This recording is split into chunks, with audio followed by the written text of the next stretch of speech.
yum, yum! Welcome to my vlog. Nandito po tayo ngayon sa Old Market, EPC.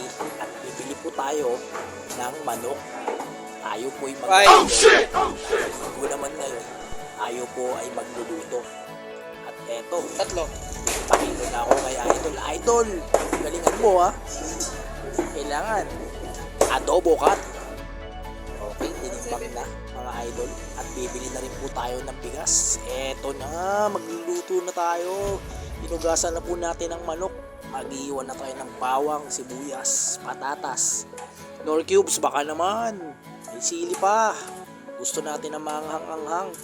Yan kasi ang nagpapasarap sa adobo pag mga barakong kakain. Eto na.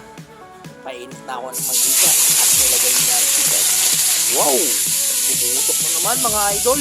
Yum, yum, yum. Antayin lang po natin yan. Isasangkot siya lang po natin. Ilagyan na po natin ng magic. Yan na oh. Kita nyo naman oh. Hoy, Ajinomoto, baka naman.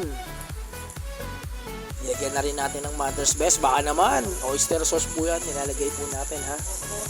Pampa-aroma po yan at pampasarap. At pampakulay na rin sa adobo natin. Nilagyan na rin po natin ng patatas yan. Ito na. Bye! See you my vlog!